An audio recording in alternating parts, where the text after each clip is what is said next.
Good evening, everyone. Good evening. Hi, JD. Wow. It is Thursday, January 9th, 2025.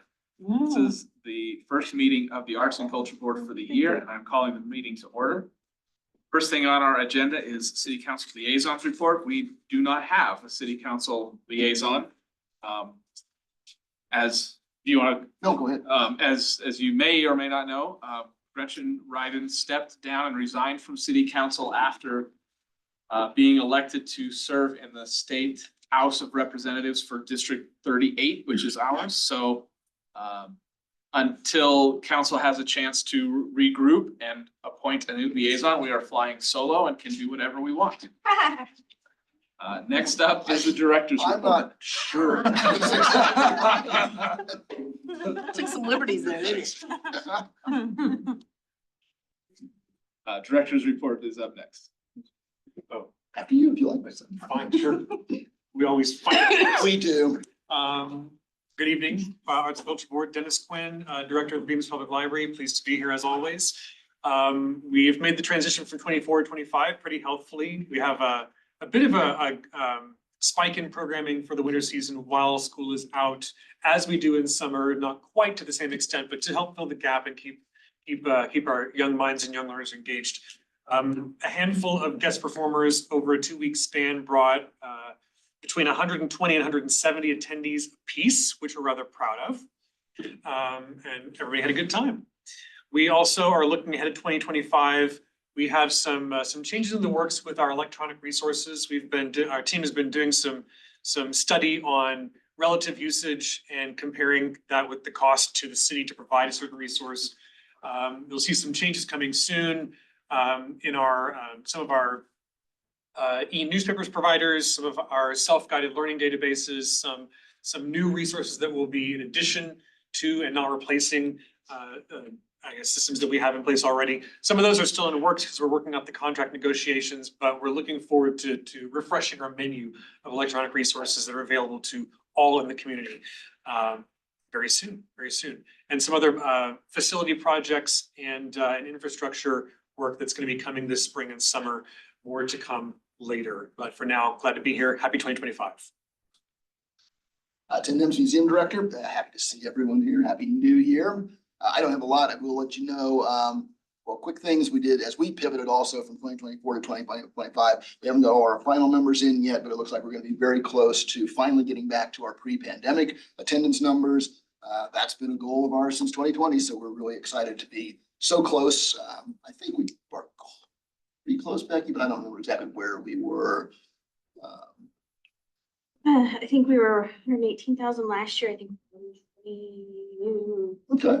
We're looking good. We're looking good. So that's great news. And we are certainly then in the top 50% of museums around the country. They're about at this point about 51% of the museums in the United States have returned to their pre-COVID numbers. So that doesn't sound great, but it is up from 30% last year. So they've made a nice incremental increase over this past year. I'm happy to be able to join them. And then secondly, I will just issue an invitation for you to join us next week for the opening of our dinosaur exhibit. First time we've ever done dinosaurs. It is geared largely towards a young family audience, but we're all big kids here, so I think it's really a good dinosaur. And in honor of the opening of the exhibit, Jenny is wearing a green dinosaur sweater. Nice.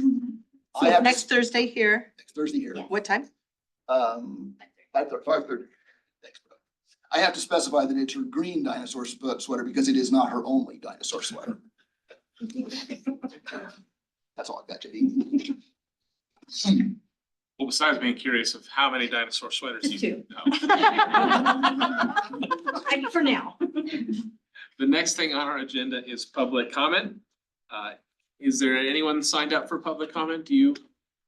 Am I the only public? You are the only public that I see. Welcome. Well, I didn't sign up, but I'd like to just say something. Yes, please, if you'd introduce yourself. Sure. I'm Lauren O'Connell. I'm on the board of the Cycling Without Age Littleton group. And I just want to thank everybody here who gave us such a generous grant. And I'm here to find out what your goals are for the year and how we can dovetail and make sure that we do good and do the right thing for you with it. So, okay. Thank you. All right. I will then close the public comment portion of our agenda, and the main bulk of our meeting tonight is being given to us by Keen Independent Research on the Arts and Culture Strategic Plan Draft. I don't know, Tim or Dennis, do somebody want to introduce the topic, or Keen? Anna? Anna, do you want to go ahead and do it since you've been working most closely with them? Well, sure. Hi, Roxana. Hi, Alex. Nice to have you here. These are our representatives from Keen Independent, who, as you know, have been working diligently over the last 7 months now on our Arts and Culture Community Strategic Plan. With the exception of JD and Denise, who will be here shortly, none of you have seen this yet. So we're really excited to have both Alex and Roxana here tonight to give us an overview of what we've been working on for the last half a year or so, with a pretty extensive feedback from our community, from many of you here. So we're really excited to start sharing it a little bit more widely. And thank you both for joining us. I know it's late on the East Coast especially, so. Thank you. Well, if it's okay, we'll go ahead and get started. I also want to just compliment you all. Whoever did the audio in your lecture room is amazing. Hold on 1 second. We're gonna try to dial the audio up. Oh, we can hear you great, so. Can you hear us now? Check 1, 2, 3. That's as good as it's gonna get, unfortunately. We can hear you, but it's very quiet. Okay, we can hear you so well that I was hoping it'd be the other way. Is there anything else we can do to make sure that everybody can hear us here? Project. I was Okay. gonna say, really close to the microphone. All right. Check 1, 2. Hey. All right. We'll just yell at the screen. It'll be great. Okay. Well, I'm going to go ahead and share my screen. We know that this is also being recorded, so there'll be a version of this presentation that for those that might want to listen again with better audio, I'm sure it can be disseminated. So with that, we'll go ahead and get started. All right. So once again, I'm Alex Keen, principal at Keen Independent Research. And Roxana, you want to introduce yourself? Hi, everyone. My name is Dr. Roxana Filipovska, and I'm a consultant with Keen Independent. And like folks were saying, we've been at this for a while, and we're really pleased to be presenting our draft City of Littleton Arts and Culture Strategic Plan to you all tonight.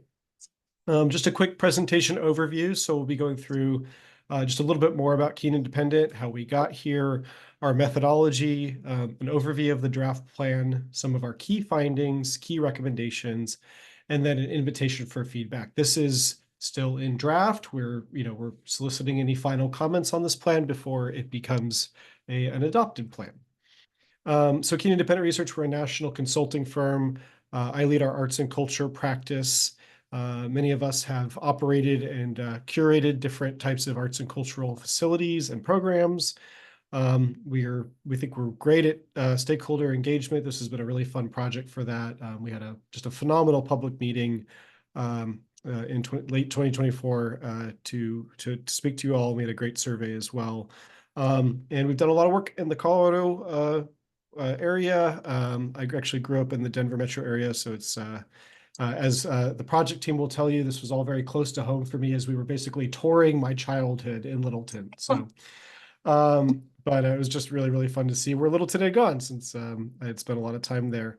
But we've done other major arts and cultural studies in the Denver metro area. And we've done a lot of national arts and cultural planning for similar work like this. And just started doing a cultural plan for Parker, Colorado. So we're down the street now with some of your neighbors. Pass over to you, Roxana. So how did we get here? Well, we started in June of last year, and the city asked us to create a 5-year arts and culture strategic plan. 5 years, meaning that the focus of this plan is from this year now, 2025 to 2029. It is an inaugural plan, so the first of its kind for the city of Littleton. Going into this assignment, we realized, well, we already knew just that Littleton has such a dynamic arts and culture scene. So just because this is a first time arts and culture plan doesn't mean that there hasn't already been so many initiatives in Littleton. So the goal of this project was to really create a unifying vision for the city's support of arts and culture. I'll briefly talk about the term culture here. So this plan addresses many forms of art, all forms of art, the visual art, the performing arts, music, but we're also getting into culture. And so culture is really what makes a place unique, what makes Littleton, Littleton. And we heard a lot about, your downtown and some of the really amazing city events that you put on.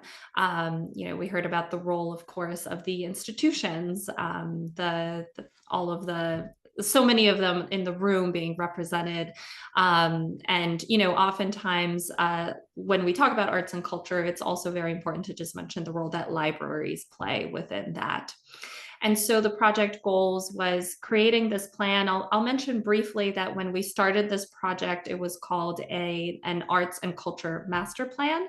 And we shifted it to a strategic plan because really the plan does offer a high level strategy for the city of, again, uniting its efforts for arts and culture. We're also seeing that, generally speaking, nationwide, cities are moving in the direction of creating arts and culture strategic plans as their community plans. So if you're seeing two different names, just know that this is the same project, and the draft arts and culture strategic plan reflects best practices and the goals of this project. Finally, it is a draft plan that assists the city by identifying a coherent strategy for innovation to guide investments, prioritize arts and cultural initiatives, and continue leading edge city operations. And we can continue. So how did we do it? Well, there was a lot of stakeholder community engagement. We're so grateful because we get to tune in to an arts and culture board meeting. We just want to say thank you so much to Chair JD McCrum and Vice Chair Denise Weed. We also spoke with many members of the board throughout the process, and Littleton residents and leaders in the community. We held an in-person discovery meeting. So you see a photo of this meeting on the slide. It was very well attended. There were several activity stations, and we noticed your community getting together and already brainstorming ways of collaborating on arts and culture, which was awesome to see. There was also great food. So thank you so much to the city for organizing that. We, again, conducted many in-person and virtual interviews and focus groups. We had a virtual workshop survey live in the field from mid-August to mid-September. So it was publicized during Western Welcome Week. And we continue to have a study website, email, and hotline. And it was really great to see just how active the Littleton community was through the study website, email, and hotline. And so we received many emails, many messages, and responded to them.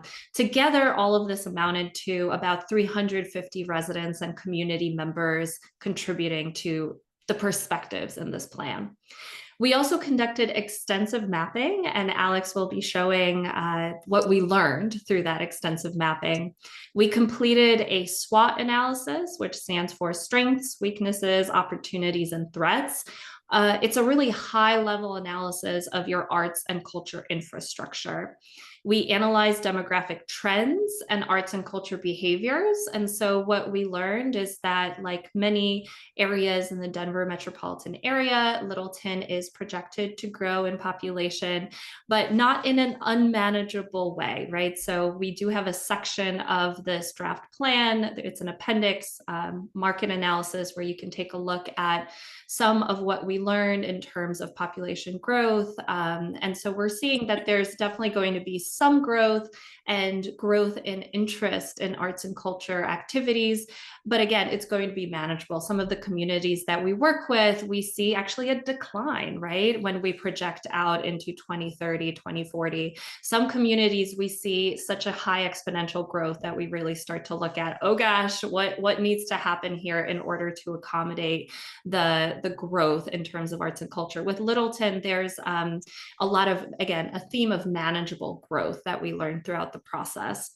Finally, we reviewed existing city plans, and this is because we know that the most successful planning, arts and culture planning, is always intertwined and related to all the other city planning that happens.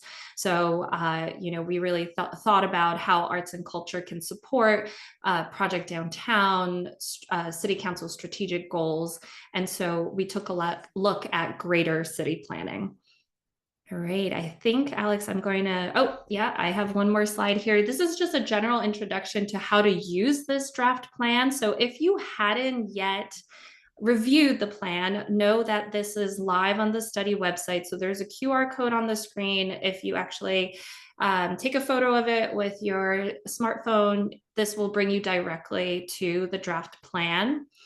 And the plan is organized. There's the executive summary, we will be presenting some of that today. We'll also be introducing recommendations and the implementation plan. And then just know that the appendices, there's a lot of content there that we encourage you to review. So again, if you're really interested in terms of the demographics, population growth, that's market analysis, Appendix A. When I mentioned the SWOT analysis, the high-level analysis of infrastructure, that's Appendix B. Review of funding and resources, Appendix C. Other city plans or literature review is Appendix D. And finally, Appendix E is analysis of stakeholder and community input. So just know that there are different ways of engaging with this draft plan, especially for those, anybody who's tuning into the recording. You can take a look at the executive summary to look at the high-level findings, or you can dig really deep into some of the appendices. All right, Alex, back to you. Yeah, so just briefly talking about some of our key findings. So Roxana touched on some of the demographic work and some of the other research that we did, sort of thinking about your kind of growth over time. One of the most important things we did was a significant amount of mapping of your current arts and cultural assets. And I just want to say we're very broad in defining arts and culture. That's something that we really think it's not just public art, it's not just, your performing arts venues, but in this case, we really looked at many different types of assets, which included looking at recreation, for example, and where live music is happening, where your museums and galleries are, and of course, public art. And, what we kind of found here is a lot of that is downtown, which makes sense. That's where you would sort of expect to see a lot of it. But there's definitely some gaps. And so we were looking at this both from our perspective, but we also sort of encouraged folks that came to our public meeting to help us sort of understand that. So we did a heat, excuse me, we did a heat map of your existing assets, and not shockingly, it's pretty dark downtown, right? There's a lot going on there. That's great. That's a really, really vibrant part of your community. But Littleton is not just downtown. And so when we think about arts and cultural assets, particularly public art and other kind of gathering space, something that we were, sort of thinking it may make sense to continue to invest outside of downtown.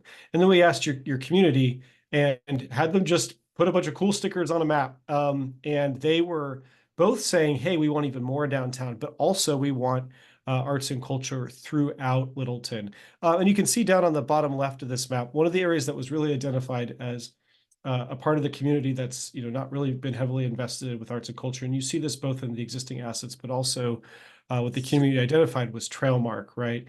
Trailmark is part of Littleton and was specifically identified as an area of opportunity for more investment. So kind of comparing these two maps, like just what I was just saying, existing assets is in purple. So that's that sort of dark purple downtown. And then where folks were saying, hey, we'd like to see more of, well, they said downtown. And then they said, hey, let's create some other hubs for arts and culture throughout Littleton. We thought that was very much in line with sort of what we were seeing geographically in the mapping.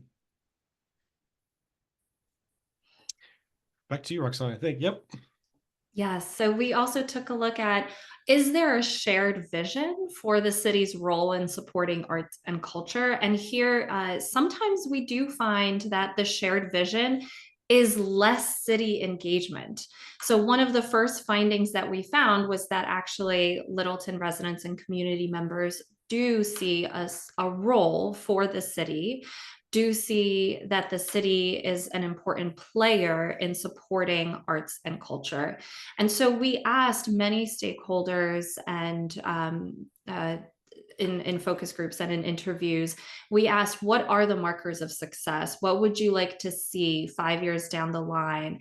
Now, just imagining that the plan is done, it is implemented. What do you imagine on the other side of this? And the themes that emerged were, first of all, intentional arts and culture development.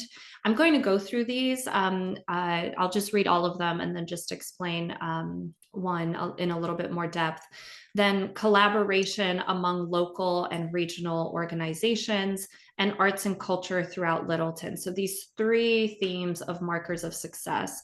When we learned about what people want to see in terms of arts and culture in Littleton, many stakeholders and community members spoke about really wanting to keep and support what is already working, supporting the arts and cultural players that have a vision in the community.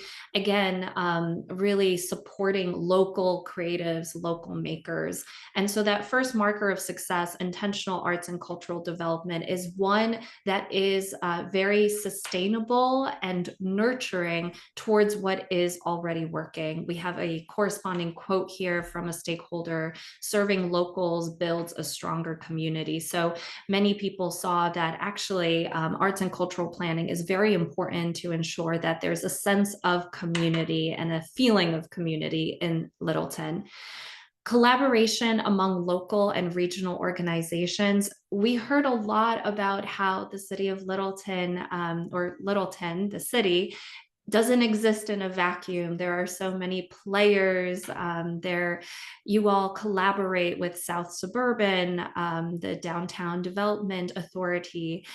We heard a lot about the really exciting things happening at Arapahoe Community College. And there are, again, so many different agents and agencies.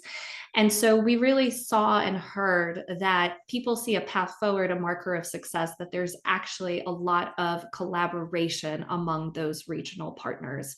Finally, arts and culture throughout Littleton, as Alex pointed out, your stakeholders, community members do continue to see downtown as the heart of arts and culture, but they would also love to see more arts and culture throughout Littleton. And you see the quote here on the right: developing a sense of pride in our city results in more committed citizenry. And there are studies, right, that have been published within the last year that participation in arts and culture actually results, it does correlate with more civic engagement. And so your stakeholders were seeing that an opportunity to engage in arts and culture throughout Littleton also really improves a sense of civic pride.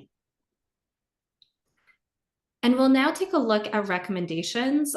Recommendations are a big chunk of the beginning part of this plan. So what I'll present is really an introduction to how to read the recommendations and also how to start putting them into practice. So we have recommendation categories.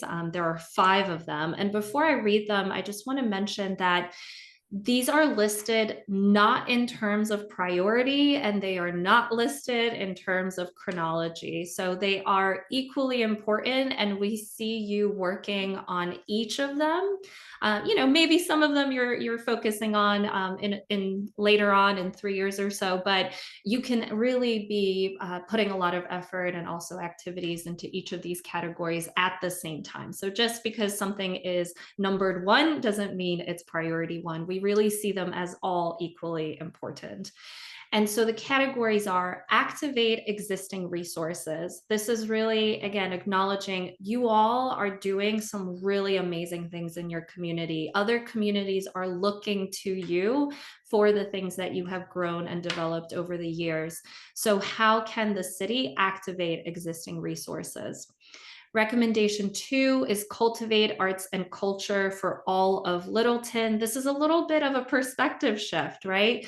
Not just focusing on downtown Littleton as the place for arts and culture, but thinking about as arts and culture being accessible to residents throughout the city of Littleton and different hubs of activity for arts and culture.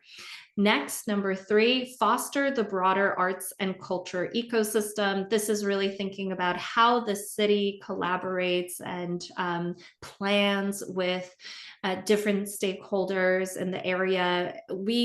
At this point, it's important to note, we do not pick winners and losers in terms of this plan. So, we really like to keep these recommendations both very actionable, but also there's a lot of room there so that whenever there's a new agent that comes in, a new collaborator, a new partner that comes in that we might not even be aware of, there is room for the city to collaborate with that partner. But again, just to give an example, we know that you work very closely with South Suburban on projects ranging from parks, open space, to public art, to Hudson Gardens.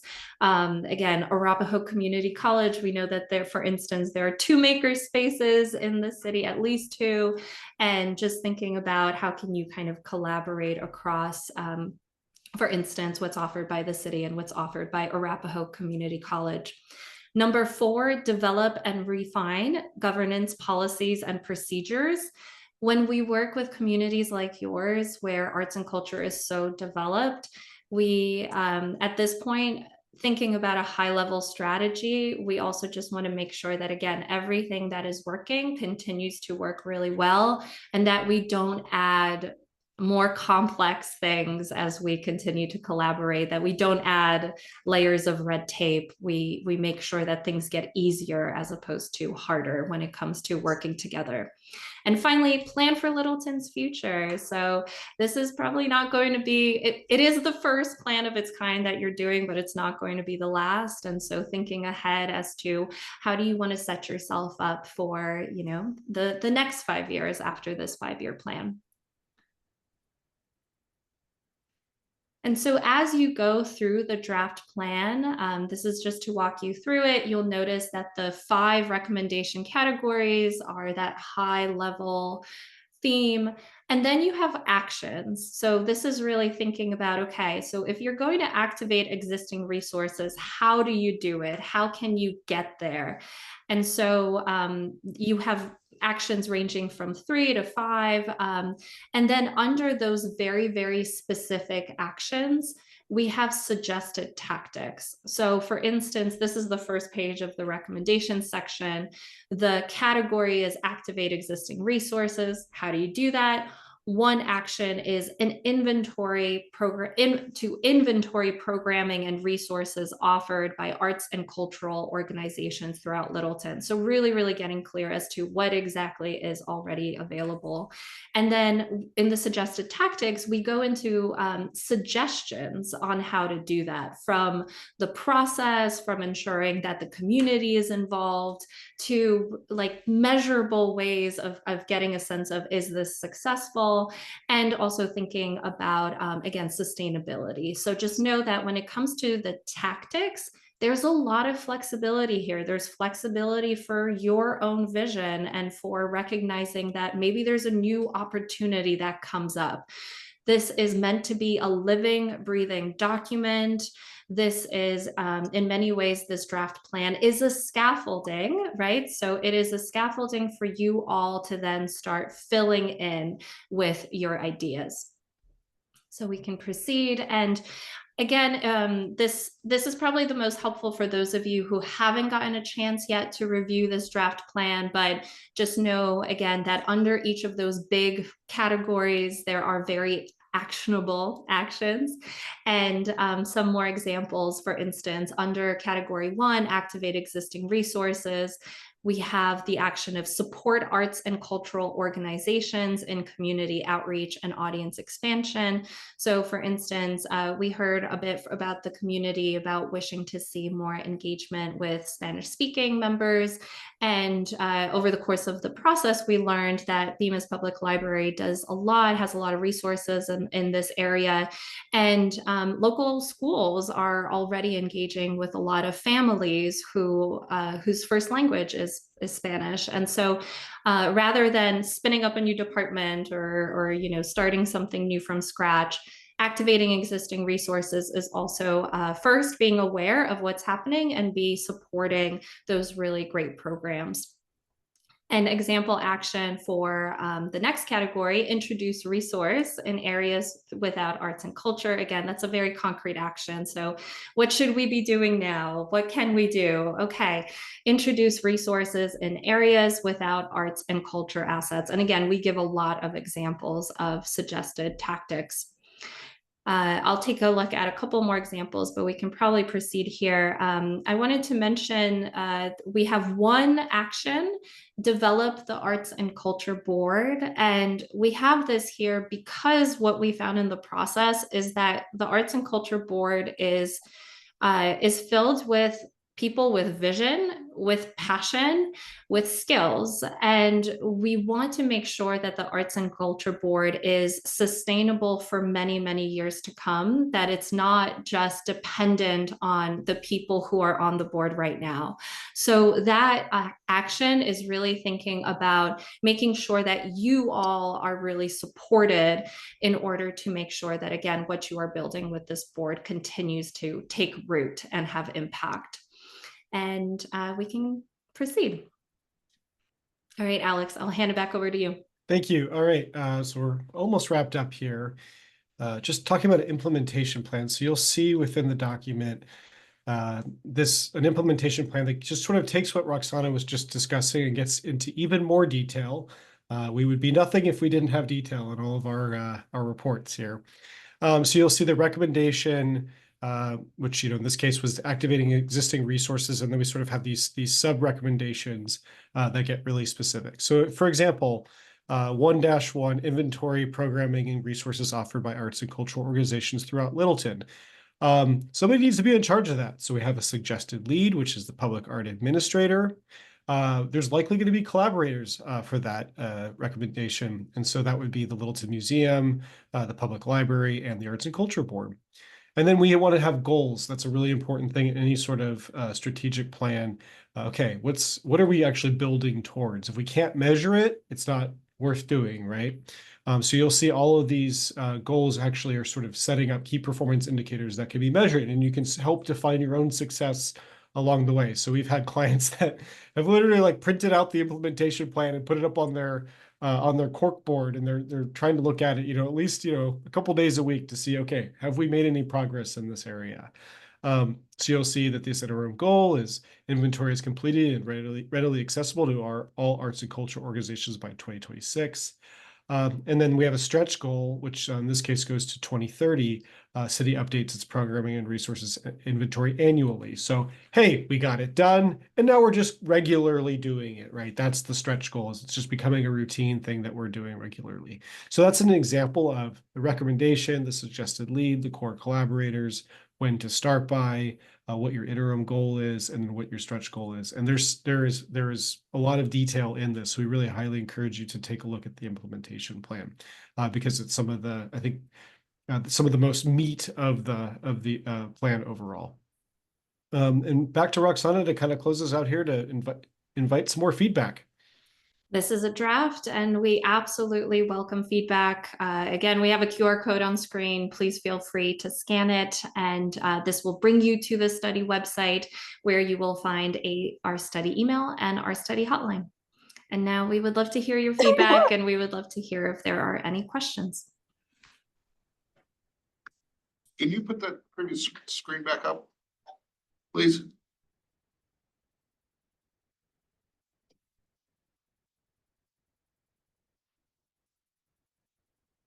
Scan away.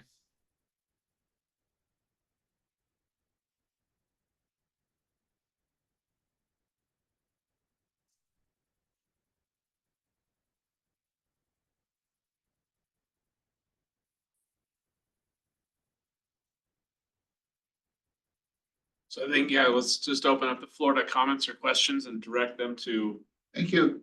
Alex or Roxana. So first of all, don't we have a strategic plan? So the Arts and Culture Board has a strategic plan. This is more all encompassing for the city at large. Okay, but we're gonna call them both our strategic plans. Yeah, we do need to work, I think, on the titling because it can be confusing. One of the reasons we moved away from master plans is because the city has probably 30 or 40 master plans sitting out in the ether. But we've got a lot of strategic plans too, and JD is right. This one is distinctly different. The board's action plan, I mean, the primary action plan or action item for the board's current strategic plan was to complete this strategic plan. This one really is an all-encompassing look at the community of Littleton. It's not just the boards, not just city assets. It's everything that's in the community and where the needs lie in particular. Okay, and then my next question is, so this is a draft plan? And then what is the next step? Yeah, so the next step will be, we'll ask the board to take hard copies back. Anna will send out the link to this. We'll ask you to review it thoroughly. By the end of this month, we'd like to have any feedback from the board members, and then we will revisit this and vote to approve it at the February meeting. And we have a study session scheduled with City Council on April 8th to present this to them. And just as I think it's what, 90, 100 pages. It's not short. It's so. Yeah, and that's double-sided, I assume. It is. Yeah. So print early and spend time. And then when we look at it, are we looking at like each individual recommendation and like commenting on it, or what kind of a review? We just like the board to look at it comprehensively, go through it, as JD said, go through it in detail, and just give us any feedback you have. I mean, I don't think you need to make a comment on every single action item, and particularly we have a lot of those. But if there are things that stand out to you as, oh, wait a minute, I don't think this is right, we'd like to have those comments. Or if there's something that you think is missing in particular, we'd love to have that information back too.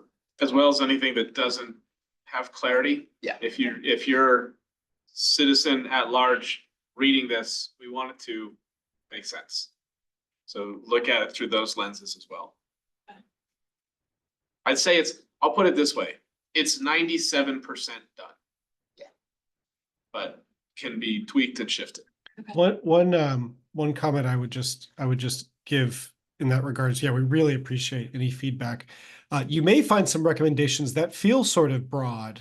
And sometimes that's intentional so that we're not being prescriptive to say you must do exactly this. It's a recommendation that can be served in, with several different strategies, and some we might not have even thought of yet, and you all might think of them in the next few years. I think, it's an interesting comment about the strategic plan of the strategic plan, right?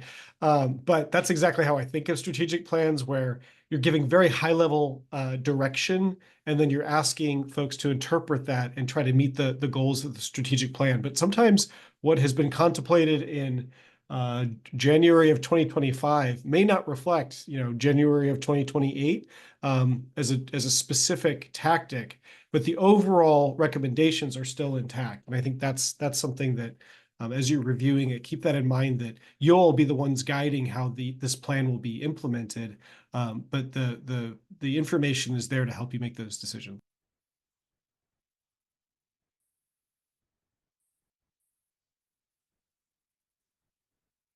Anybody else?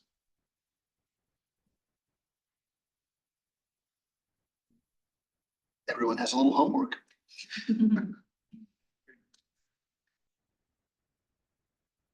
All right.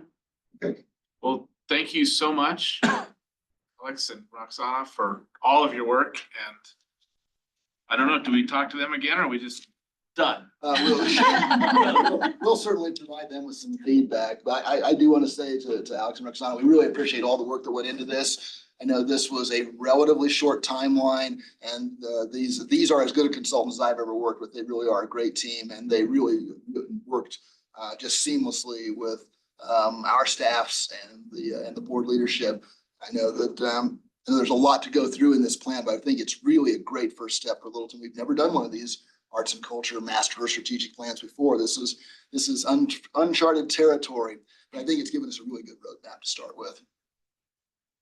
Thank you all. You've been great clients, and we love Littleton. So a real honor to get to work with you all. Have a great night and enjoy the rest of your meeting. Have a great night. Thank you. Thank you. Thanks all. Good night. Thank you.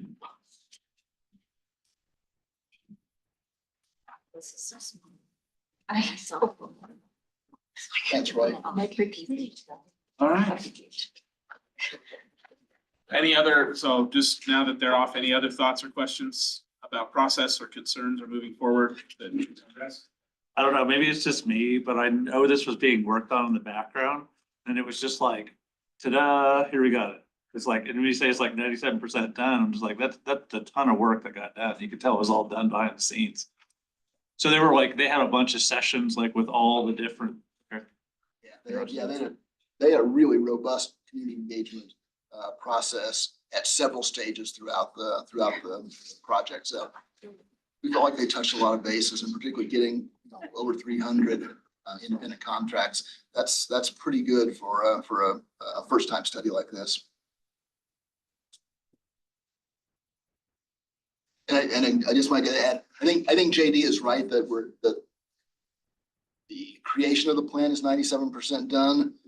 But what comes next is probably 99% of the entire project, because this is really just the first step, getting a document to put in front of council, board go through it, have council go through it, and then the work really starts, and you start looking at that 5-year window. And as Alex said, there's some stretch goals in there that can go out to almost 10 years. These are things that there are some really good, I won't say low hanging fruit, but they are preparatory things that we'll start working on this year.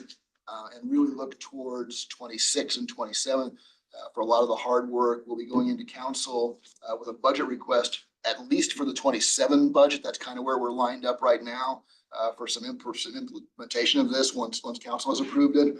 But there's still a lot of work to be done, but it's really exciting work when you think about how this can impact Littleton going forward for decades.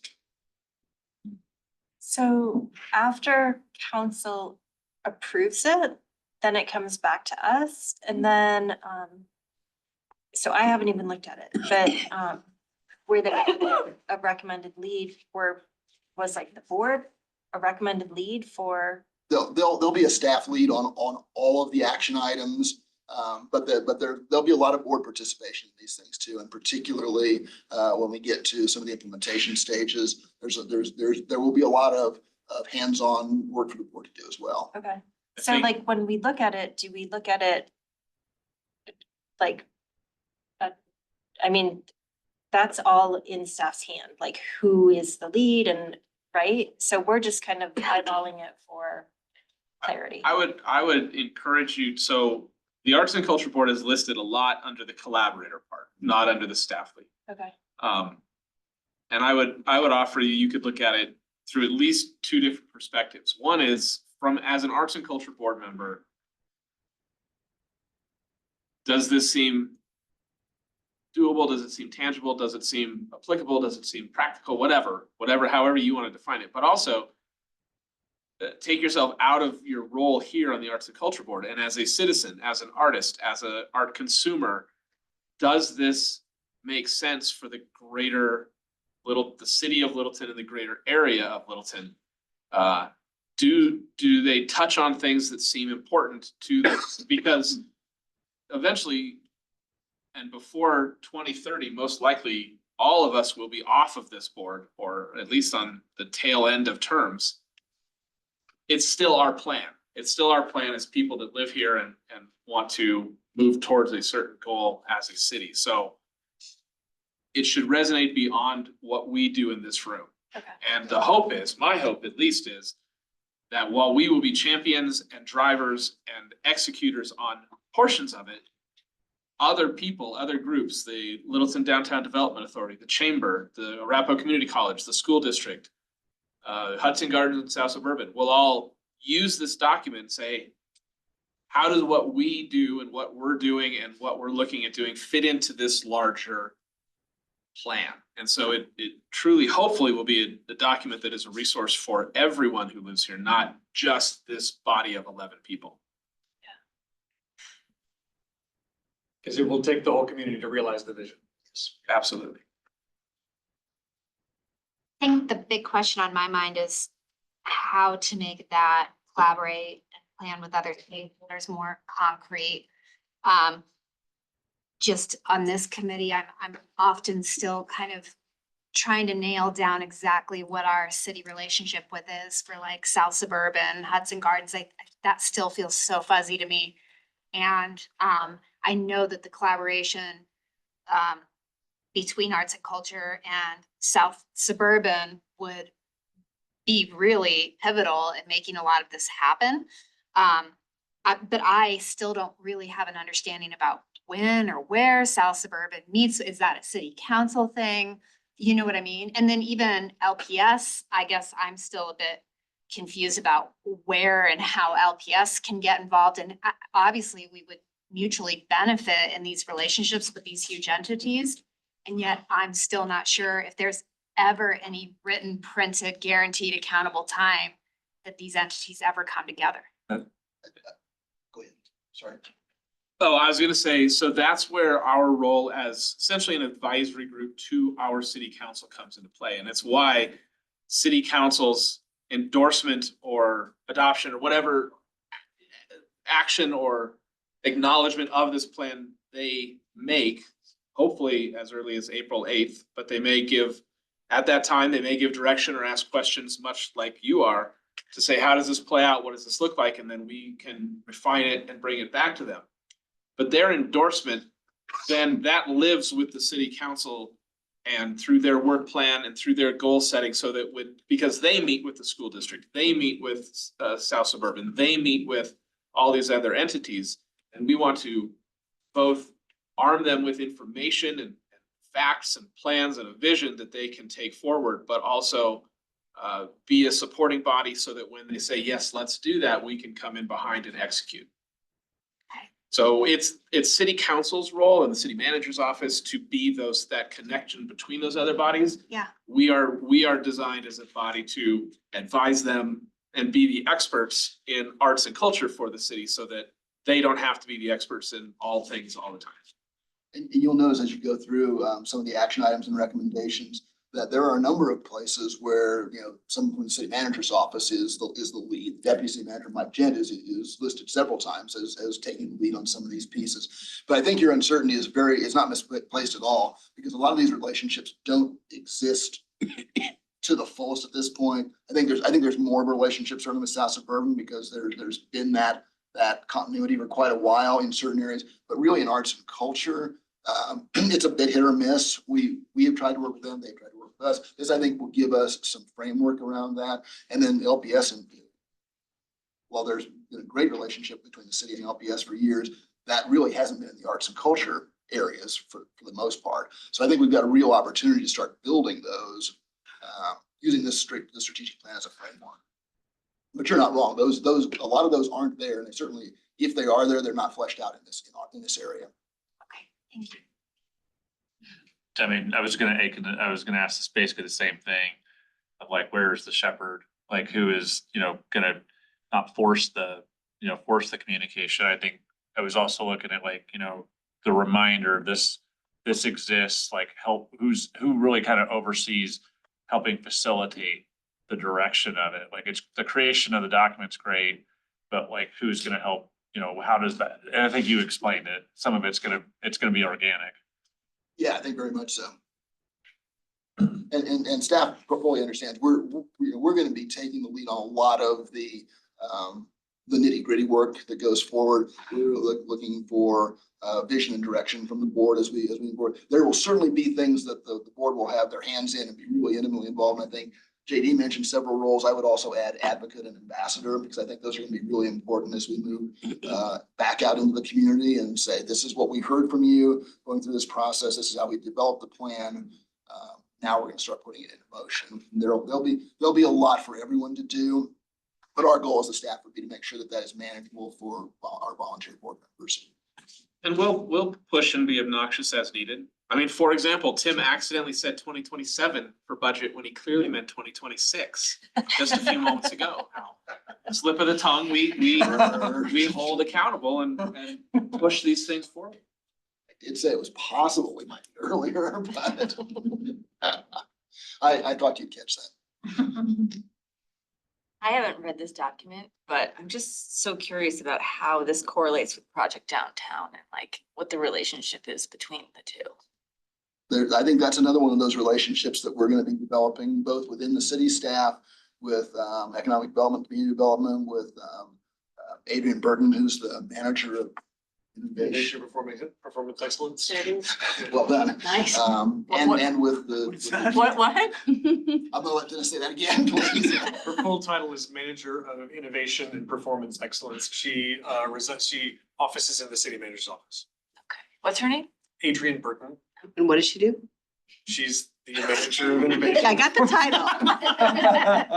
She's, in short, she's been one of the main custodians leading the work with Project Downtown, the city's organization-wide strategic plan, among other efforts. Yeah, so she's really been integral in working to build the relationships, starting relationships in particular with the DDA and with the chamber and the business chamber and also the South Metro Chamber. So she's going to be a player that we see a lot, and we have looped her in on some of this already, but she'll be getting a lot more information from the board, and she knows that. She knows that's coming.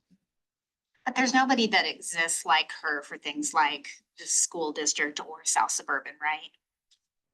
Nobody that just is a one-off on that, but a lot of our staff members have contacts there. And so we're one of the things we're gonna be doing is looking at who makes the most sense to plug in as sort of a regular liaison with those organizations. In honesty, a lot of it's gonna fall with Anna as our public art administrator. She's gonna be kind of the key project management on the staff side, but she can't do it all. So we'll be looking at who has some relationships that are in existence already, to make sure that we're not overloading her plate, because we want her to be able to be productive with everything that's in this plan, but also making sure that those relationships don't get dropped off. Mm-hmm. Would it help to have somebody on this committee that is inside either of those entities or other entities that we're supposed to do this collaborating and planning with? Yeah, I think so. Hopefully with this document will help do And I is, think I saw Emily volunteer. Yeah. I'm already here. I'm thinking of bigger than me. Yeah, I think we're gonna be looking at it isn't limited just to the museum and library staff or just to the arts and culture. I think we're gonna be looking for help from other entities too, who are interested stakeholders. Hudson Gardens is in the middle of their revisioning. And we'll, in the Littleton report that came to hopefully everyone's inbox today, if you're not signed up to get the Littleton report, please do, is a link to a survey about what the future of Hudson Gardens should be. When that project was kicking off, they may well have come to the city and said, what is your arts and culture vision, and how do you want it to, how should we utilize what you as a city want as we look at this strategic vision plan for Hudson Gardens? And the answer was, we don't know, because we didn't have one. There was no collective vision that Hudson Gardens could take and read and articulate what it means for the city to move forward. This plan is then a tool that they can use moving forward in a future initiative. Same thing with all those other organizations. And as they, Hudson, South Suburban has members on their staff that are the leaders of that project, just as the city has a leader for Project Downtown and different leaders. We are equipping those people through this plan towards a unified vision of what arts and culture is and could be in the future for the city. So again, it's not ours to fully implement, although we will pick up the ball and run with a lot of different parts of it. It becomes a collective tool to help everyone row in a similar direction. And it shows support for projects that might occur if a new business moves into town or something like that. If somebody wants to take the lead on it that is not part of this organization, it shows that there is already extant support for something like that. So I think that's kind of an exciting thing about this too. It shows encouraging to create more, even if it's not city or it could be privately funded or something like that. One thing I thought they seemed to emphasize was the development of the Arts and Culture Board itself. She seemed to emphasize that, like it's not broad enough, or she's worried that we're all gonna leave. In her. Yeah, So I think she pulled it out as an example, one of many, not that that is a key priority of the plan, but I think that just happened to be an example she pulled out. Certainly, we need to continue to develop as a board and ensure. I think the biggest thing that we can do is make it clear to people interested in being on this body what this body does and what it doesn't do. Because I always feel bad when people apply because they love to paint and they want to come and paint things. And that's not at all what we do. We're policy and strategic planning driven. And so to the extent that we make sure that we are articulate in what this body does and make sure that council, again, through this plan, knows what arts and culture is prioritizing and working on, so that when applicants come before them, they can funnel it through that lens and say, oh, you'd be great in working in this. And have you read the Arts and Culture Strategic Plan, et cetera, et cetera. We make sure that this body stays well appointed and well-rounded. But I don't think it's a high priority in the plan. I think it's just an example. And I think JD's exactly right. And I also think that one of the things that she kind of mentioned in passing is that the development of the board is really built around continuity and succession planning. Because as she mentioned, we have a really good board. We have a great board here this go around. But JD's right. Term limits go through and people cycle off of boards. We want to make sure that we have the structure and the framework in place so that the next iteration of the board can come on board and can come on and be just as successful as this one has been and as the founding board was. So it's really more about keeping the momentum going, I think, Katie, as much as anything.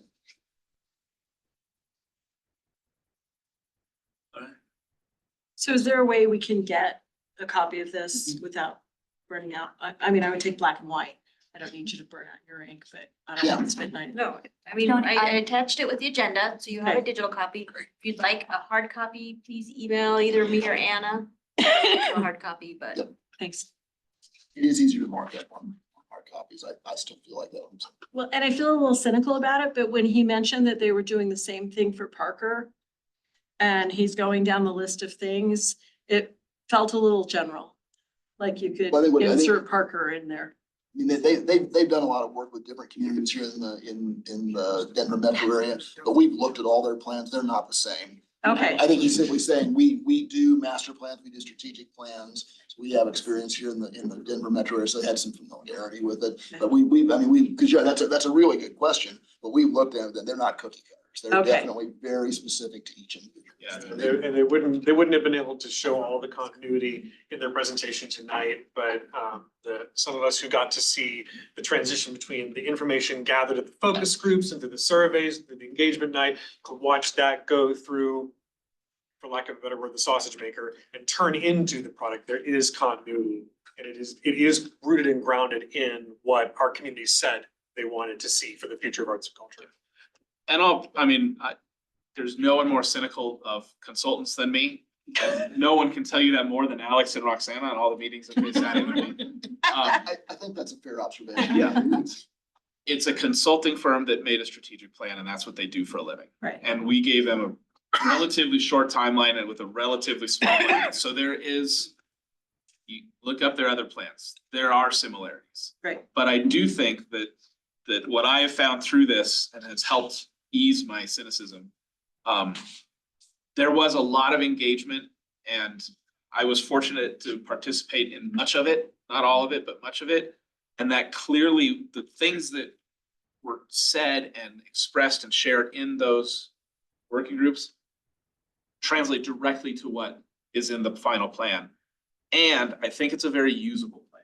So even if it is a little bit cookie cutter, we can still run miles and miles and miles with it. And so for what we asked them to do with resources we gave them, I think what came back is remarkable.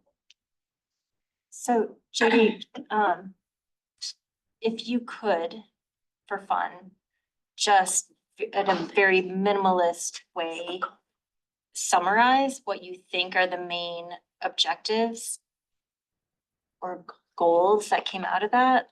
Like, even after their presentation, I could not tell you the top 3 recommendations. Gotta read the whole Yeah, thing. like without reading the 90 pages. I like- would hesitate to do that because one, Did what anything I- surprise you or encourage you or? um, Are you trying to get out of reading? No, I'm gonna read it. I'm kidding. I'm just, I mean, what I do every day for a living is I like try to simplify and clarify and like, Right. you know, I walked away from that, I couldn't tell you what I- the strategic plan is. I wish we could have given them 3 hours tonight to truly go through it. I don't line know by if that line. would have happened. Yeah, I don't think anyone here would have liked it, but they would have needed hours. I think what may have been confusing is that they pulled out a specific example from the first of 5 large Yeah. recommendations. So that may have been misleading for some people.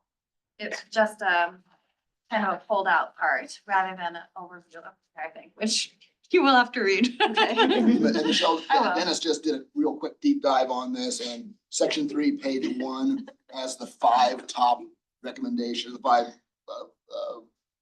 umbrella recommendations. So I think that will give you a lot of clarity as you get it, and you'll use that key as you go through the rest of the document and look at the individual sections, but that gives you sort of the broad umbrella view. We'll have a study session. Okay. My guess is that like this will probably reinforce a lot of what you, like your thoughts of, What page and section is that? I don't think you'll beginning be of section surprised by 3. much of what you see in here, you know what I mean? I don't think you're gonna see anything confusing. I'll probably just be cementing the part. And just to read them aloud for a summary, I mean, if one were to boil down this plan, the themes would be to activate and support existing resources, that is to recognize what's going well already and to boost that. To cultivate arts and culture for all of Littleton, that addresses just gonna the die. geographic and diversity spread. To foster the broader arts and culture ecosystem. To develop and refine governance policies and procedures, and to plan for the future. So be rooted in recognizing what's going well now, celebrating that, supporting that. A couple of things that we can do to strengthen in the near term, all while keeping an eye toward the longer term, setting a trajectory into the future for arts and culture for others. I'm Albert. So I've been surprisingly quiet up to this point. No. And so, and the fact that JD said, look, I've looked at it with some cynical eyes, actually made me feel better. I think some of the recommendations, but it's a huge document that I really do want to digest and really take a look at. But my gut instinct was like, but we're already doing that. And so I almost felt a little defensive as they kind of went through it. But with that said, it was a 30-minute presentation on a And there are some 109-page things that document. we've started down the road on, and Kate's exactly right. But we're not at the end of that road with any of those items. It's not that we haven't started. You're not gonna find that in here. What they're saying is there are further steps to go down to continue to refine what we're doing.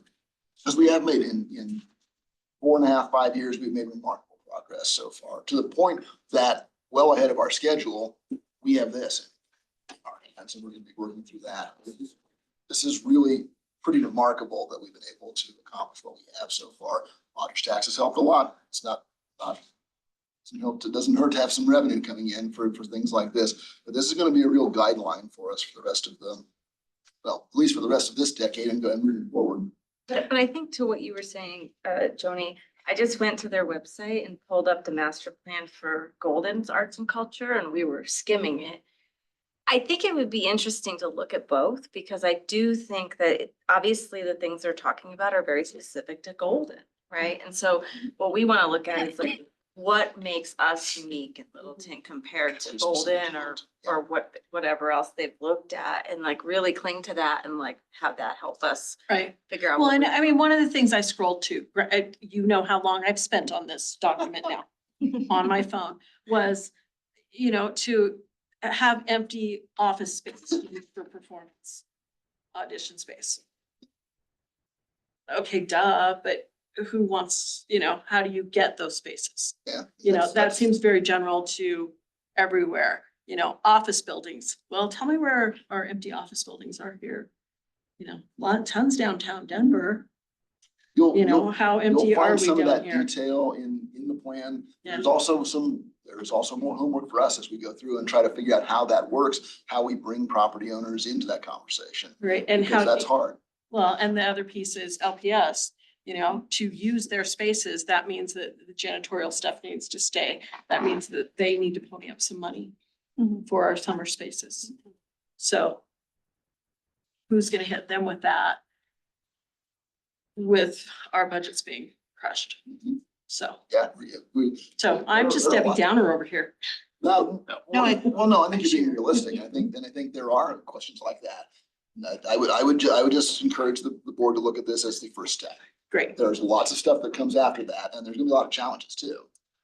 But And I think having a formal strategic plan like this puts our stake in the ground of what Littleton stands for. It might be a lot of things that we already do. Kate, to your point, I think that we have come a long way from the foundation that we started with. But I think having a document like this and having the support of city council and putting it out there and saying, this is what we stand for. We are a community that thrives, and we have an arts and culture scene that is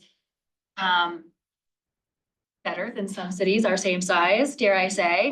Having that formal document, I really think is that stake in the sand that says, this is where we are and this is who we want to be as a city. And I think any great city celebrates their arts and culture. So I think this is one of those steps to get us there.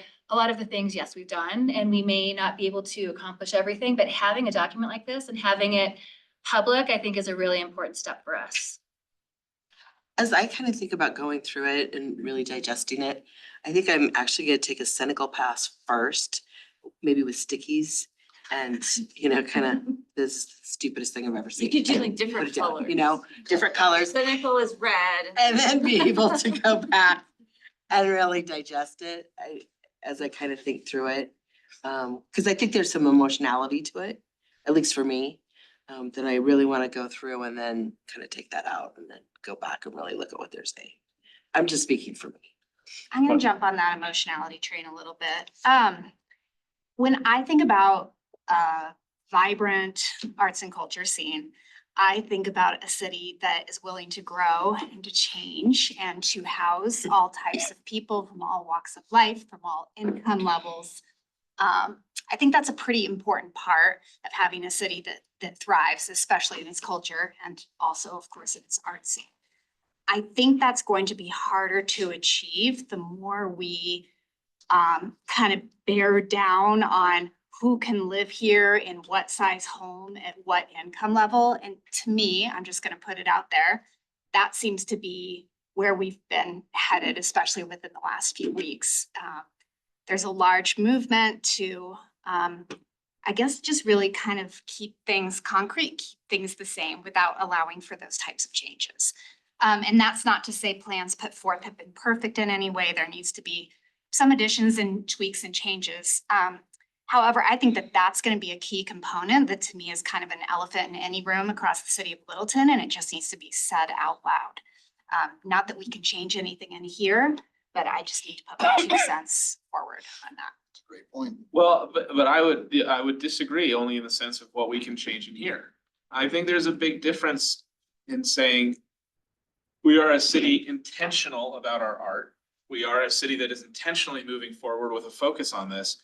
And in order to do that, we need housing. We need workspaces. We need studio spaces. We need these things.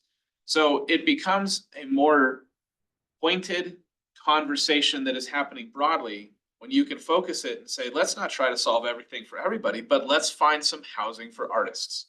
Let's find some studios for artists. Let's find some workspaces for artists. That becomes a much more manageable public dialogue. It becomes a much more it's a smaller elephant. And if we can help in that way, then we do have a role to play. And it's not about solving everything and changing every lot in the city or doing this or that, but it's about, okay, if we're intentional and if we believe that art makes a great city, and that in order to have great art, you need to have artists. And in order to have artists, you need to be able to move them around with mobility. You need to have housing for them. You need to have workspaces for them. You need to have galleries for them.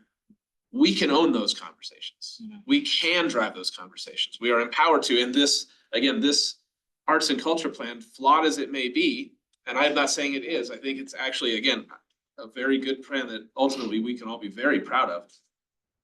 It states intentionality that doesn't exist today. And the council started that when they created this body. And this just puts a finer point on that sword. And it continues to move us forward with purpose, as opposed to just, you know, let's find a wall and put a mural on it. That's the entry level, right? And we've taken that first step. We've got a CAP program, which is remarkable. I think we should be writing articles about our CAP program, because what has happened through that group has advanced us forward in 5 years faster than I think anything else has. This is just another step in that direction. So. I think if there's anything to make movement, it would be through the arts. I mean, I just take a look at what happened down in Rhino, and some of the other areas in the city where they really turned things around using art. I think that we could potentially do that as well and address some of the issues that you're talking about. I know it's optimistic, but that's where I like to hang my hat. But I think, like, talking about regional issues, mentioning regional stakeholders, I think that in order to build an arts community, like I just keep thinking about Red Line in Denver. I mean, we have a major city right next to us who has, they have some significant organizations that are able to do this. Looking at them for advice, support, like the Mirage Foundation, bringing them down and saying, we want something like that here. There's money and there's support for that. I don't expect it coming from the city, though. I think it needs to be also people who have deeper pockets that want to invest. And they actually talk about that very thing, that the city can't do it all. Right. It needs to be done elsewhere from a funding perspective. That's in this plan as well. And Red Line's a really good example. Yeah. So I think we can go around and around, and I won't necessarily say we're done at this point, but I do want to ask a question. Our next meeting is February 13th. When and in what form do you want Kate's sticky notes? I will tell you. Do we just want to bring it raw into this meeting and conversate, or do we want to try to compile it? You don't want my raw sticky. Okay. I do not want your raw sticky notes. Our deadline is January 31st. You can give your feedback to me, and I will also send this in an email so you have it in writing. You can give it to me in whatever form works best for you, in the form of an email. That's probably preferable. You can also, if it's easiest for you, I guess you can give me your hard copy with your notes in it and I will transcribe it. I will do that because I can. But either way, by January 31st. If she can read your handwriting. By January 31st, either in email or handwritten, I'd like your feedback so that we have time to condense it and put it all in some kind of form that we can then present at the February meeting. So then, before we move on, is there anything else, any questions, comments, or other remarks for the good of the order that will help all of you process this so that you can get feedback to Anna by the 31st so that we can discuss it on the 13th? If you want a hard copy, I'm happy to print it out and pop it in the mail for you too. Awesome. Will you email us a reminder? Yes, We don't- I'll email you tomorrow. Yep. Or yeah, or like a week before. I'll email you don't- lots of reminders. Sure, yes, I will. So feel free to follow up with Dennis, Tim, Becky, Jenny, Anna, in the coming weeks with thoughts or questions. And if not, then we will move on in the agenda to old business, the grant review process. This is for our next round of lodgers tax grants. Okay.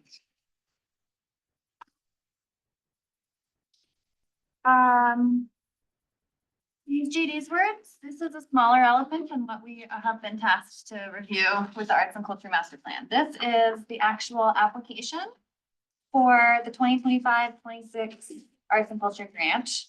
I sent this out to you just yesterday, so I apologize. That was sort of late in coming. And if you didn't get a chance to review it prior to right now, that's totally fine.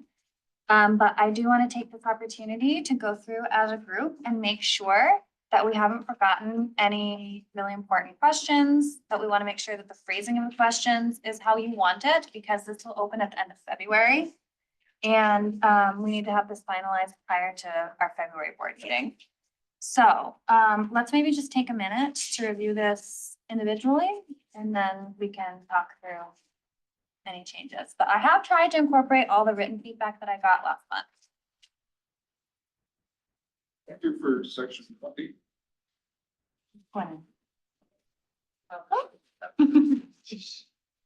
Oh, yeah.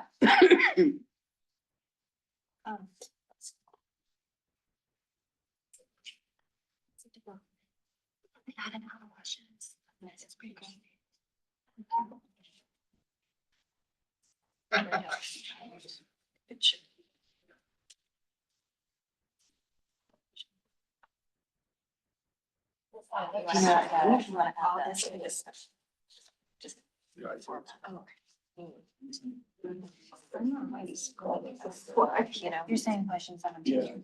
Yeah, like, Okay. I don't know. But Sure. Yeah. I don't see it the way you see it, you know, like. Yeah, it comes me as a student.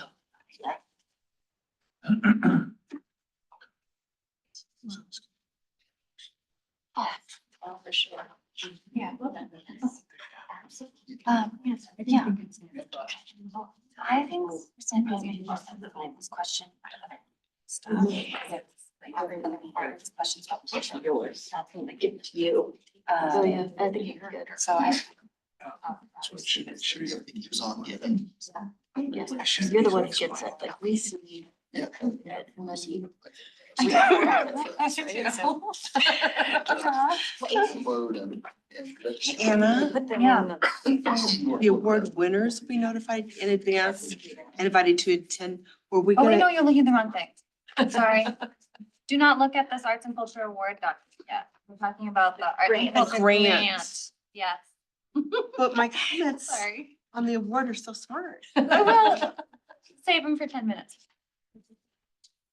Are we opening discussion on it? Or- Yes.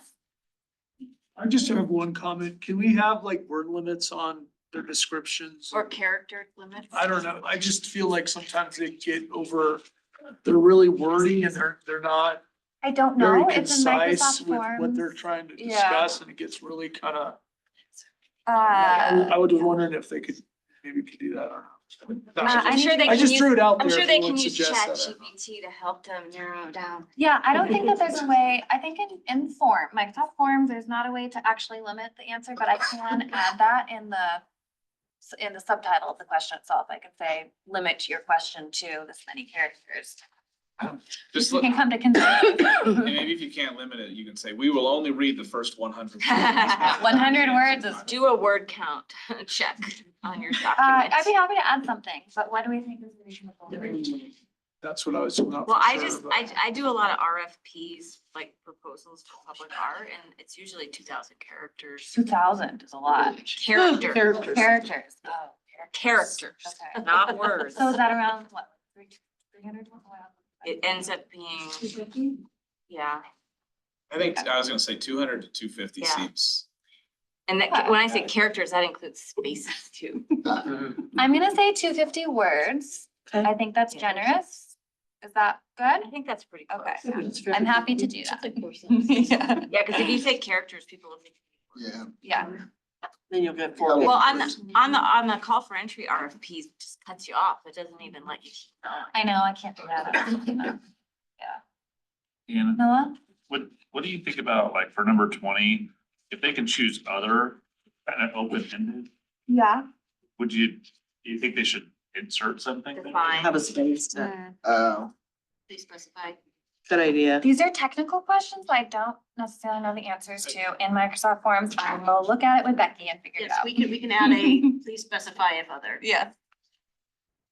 I So- know in the past, it was 3 separate grants for up to a certain amount. I know now it's 30,000 Yeah. total. But within that total, is there a way that they could define that, how that's broken up? Not currently. It's just one grant request for up to 30,000. So it can only be one specific. Mm-hmm. Yeah. I think that's a little bit there. So can we approach it in this way? Any feedback, comments, or changes on the contact information? This question. You wanna start from the beginning? Want to do it chronologically? You should start from the back. Very dyslexic. Yeah,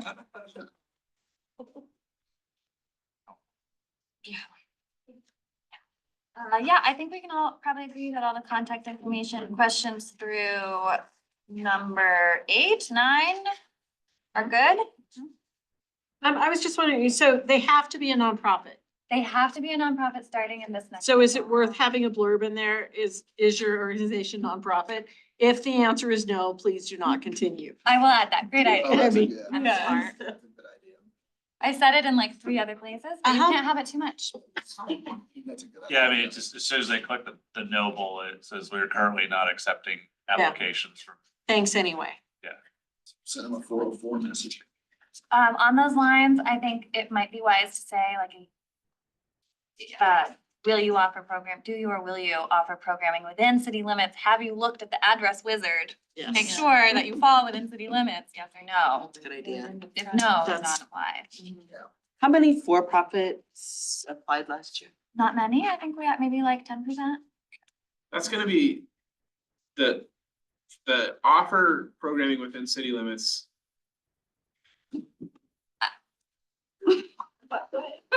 You wanna open that can of worms? I don't wanna open again? it. I stand by it, but I think if we limit, if the application cuts off there. I'm thinking of the Littleton Ballet. They offer stuff, they do tons of stuff, but they cannot, There's don't- no venue. their venue isn't here. Yeah. So if I'm putting on that hat and I'm trying to answer this question, if I answer yes, I'm partially accurate and partially incorrect. If I answer no, I'm partially accurate, partially incorrect.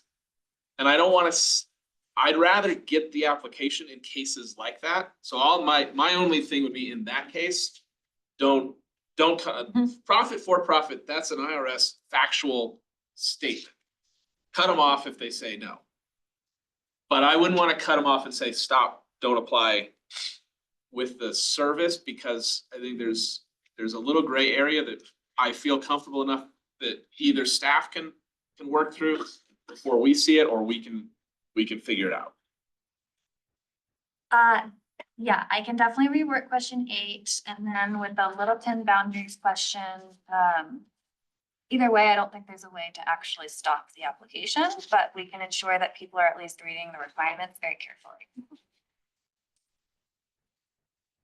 And I do think, JD, that the question, how it's worded in the requirements, is your organization either headquartered or offering program within city limits, is hopefully broad enough that, Yes, I agree it is. So I didn't want to yeah.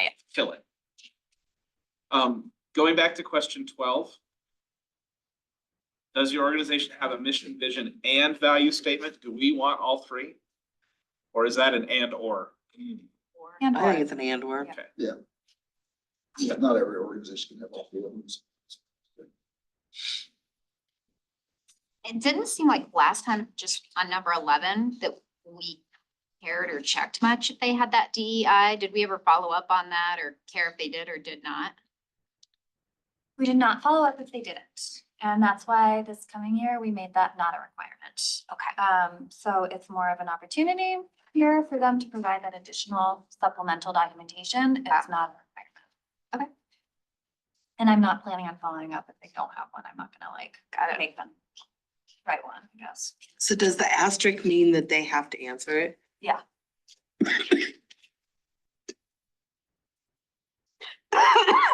Could you remind me again if government entities are nonprofit? Because isn't a school government entity technically? I don't know if it's 501c3. Do you know? But they're not 501c3. They have a separate designation, but they are considered not-for-profit. Okay.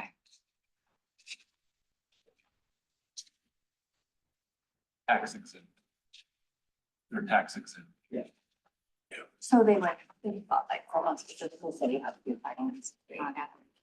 So is it right that the only ones that are not required are 12 and 23? All the other ones are required? Maybe, yeah. Maybe they I should can all make just be them all required. required. I think you're right, Michelle. Yeah, it's just those two. Good catch, yeah. I think people can say none. They don't have it. All right, I think, are we good through question 12? Programming information.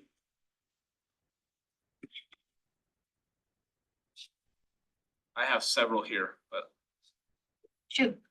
Okay. First off, the order of questions. I think it should be question 17, amount of grant funds requested for your use in 2026, followed by question 19. How would these grant funds be used? Okay. As it relates to question 18, I would like to get more information than just yes or no. I can Which do a are- branching question there. What's that? I can do a branching question there. Yeah, well, it's like, at what level? If we fund 50% of it, yes or no? I mean, I don't know how to ask it or how to format it exactly, but would your organization be able to complete this project if awarded partial funding? It may be that if we award them 90% of the funding, the answer is yes, and if we award them 75% of the funding, the answer is no. So I'd like to get more clarity. And I think that's a legitimate question, considering that's the majority of what we're dealing with when we're trying to award it, like how we end up having to cut it no matter what. Do you think that might backfire though, or lead to like misleading answers? If you're asking for those specifics? You know what I mean? I mean, I would hope that we want to send money where they can use it. And if we don't, then we're taking money away from other organizations that might be able to. So I think I don't know exactly how to ask it, but I'd like more information than just yes or no. Do you want to just have like a box below it that just says like additional information for consideration if no? Like that? If no, Could be as simple as a drop-down menu with percentages too. Yeah, I think Maybe no, it would be the opposite. Maybe it would be, Yeah. if you're answering yes, can you provide additional information about how that would happen? If it's no, that's kind, if they're saying no, we can't do it without partial. Right, it's the opposite. But if they Yeah, say right, yeah. yes, okay, how? If you need $20,000 and we're giving you 12,000, how are you gonna square that? So would it be fair to say, so question 17 addresses what's the total amount of funds that are being requested? Is it fair to say what we're getting at with this is, if not awarded the full amount above, what's the minimum amount that would be needed to complete the project? Correct. that gets there too. Say it once more for the choir. If not awarded the full amount, parentheses in 17. Yeah. What would be the minimum award amount necessary to make this project happen? But I could, as someone who would be writing the grant, I would never want to admit that. Yeah, that's Exactly, my 'cause that's question. You the go amount of back and money just you're make that settling for. 100% the amount above. I don't know. I think that's a good point, Katie, because if You're gonna have a lot of people That's what I was That's trying what to you're get saying.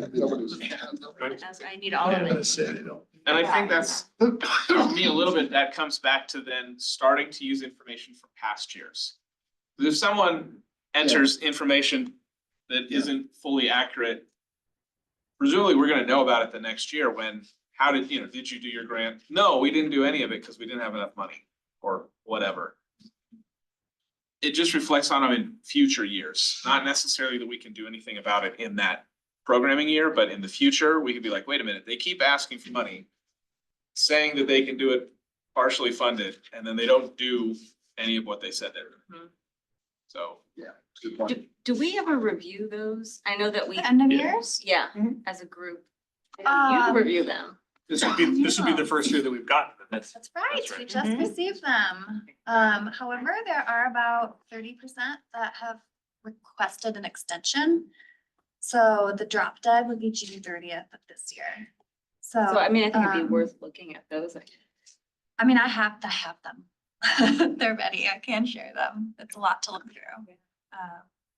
So Yeah, I mean, we it's probably wanna be probably, more it's probably strategic about information how that we the wanna. board should have as they, to make informed decisions Yeah, in the next cycle, particularly if there are, and there are repeat grantees who at the end of the year are saying we couldn't do our project.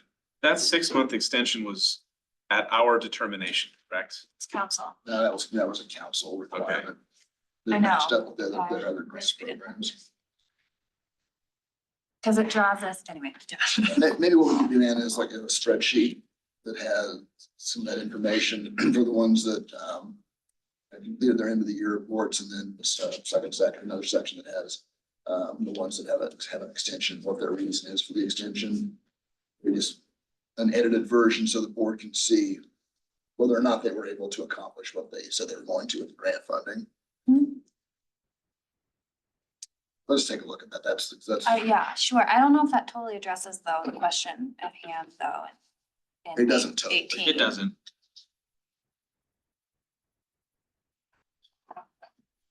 Along those same lines, That, but and I had one other suggested question, not fully wordsmithed yet, and it goes along with question 18. Is the funding requested meant to fully fund or partially fund the project? And if partially, what percentage is being funded and from what other revenue sources? So the first question we're asking is, if we only give you 50% of the money, can you still do it? This question is to say, if you're asking for $1,000, is the full scope of what you want to accomplish, is the salary of the person you want to hire, the brochures you want to print, is that $1,000? Or are we partnering with other revenue sources to fund this project? In other words, what percentage of the project would the award money fund? Yes. I guess the question for 23, is this number 23 related to that? To me, it's not, because it's, and I want to move question 22 and 23 up further in the application because they're asking about the budget and the funding sources for the entire organization, not the project. So for me, 22 and 23 move in the application up to the what we call the program information section.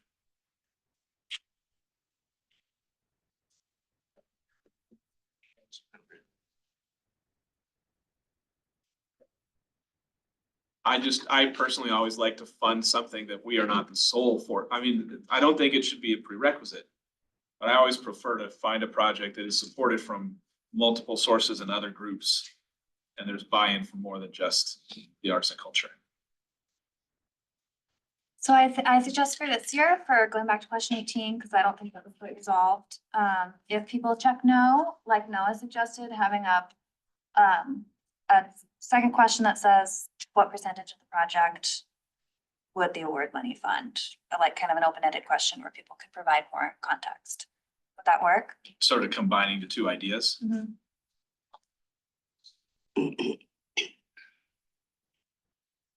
Does it help us is the question. It gets us 70% of the way there.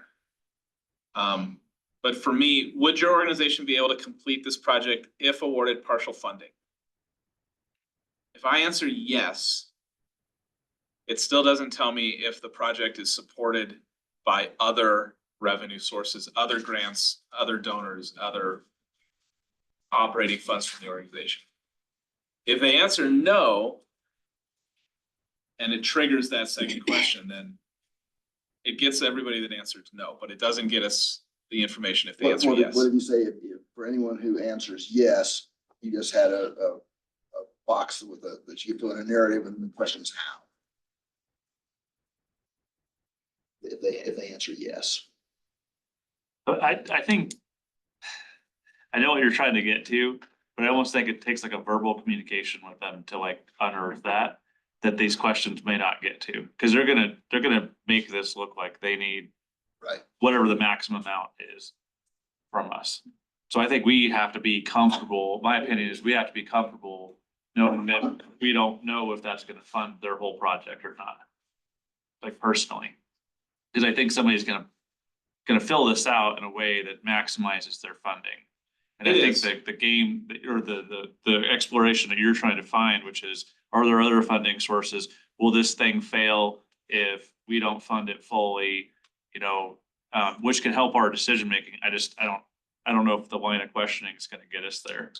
Part of what it does for me is it makes them, whether it's fictitious or otherwise, it makes them think a little more strategically as opposed to some wild ass guesses that I know we've gotten in the past. I know we've gotten requests for printing that no one actually called a print shop. No one actually bid the job. They're just like, I know, we can print some great stuff with $5,000. Yeah, sure. I would like to start to move away from that.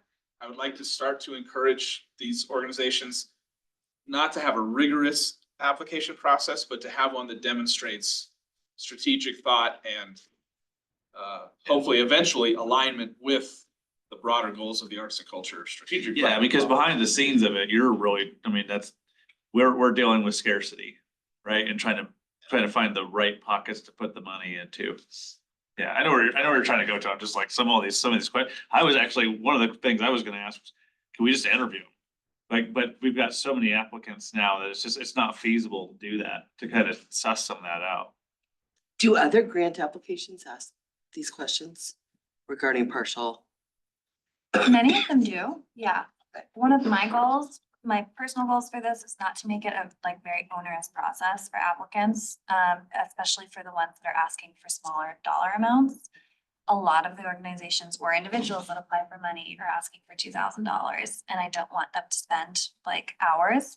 Conversely, I see your point, JD, though, so I think it's an important balance to strike, you know, I don't want them to spend days on this. Yeah, and I don't think these questions should be I that don't either. taxing. Yeah, but Could you put Do you think there could be something Could written you in put like a front of it little that's just like, block of like drop-down menu of the amount of money that they're gonna make, throws different questions at them. That's where I was going. Dynamic then. Can I I want 20 grand, okay, get this level of an Yeah, application. I mean, there should be a yeah, level. you of should, service, right? I mean, That's if you're what it asking should for be. 20, prepared to spend a lot more time. Yeah, then you're gonna have to start Right, I hitting all know. these other questions, but if you're gonna be asking for $2,000, I don't know, some of them were like five, I don't know, the really small amounts, Yeah. maybe the application is a little bit less rigorous. Is there an option for drop down?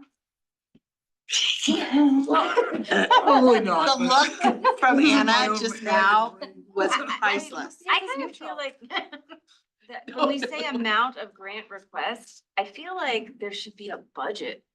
It shouldn't just be like There it is. $6,000. It should be like, how are you gonna use that $6,000 and a line item of like what each thing? Is there a question? So that right says- now it's question 19. Is it? But we're also talking about limiting to 250 words. Well, I mean, I think you could do a budget that way, right? Or You can just- you you just write don't- a you don't get a lot of budget? room for narrative, but you can list out the In the report. amounts. They need Actually- to provide a budget, they don't have to. I don't know. I mean, I think a budget under the amount of grant funds used, that should be where the budget goes. And then I think how we use these grants should be the narrative.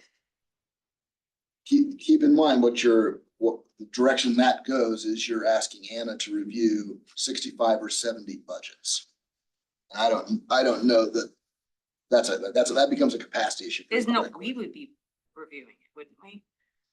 Yeah, but. I'm just gonna have to go she through and vet reviews it everything first and put it into a format that can be graded then.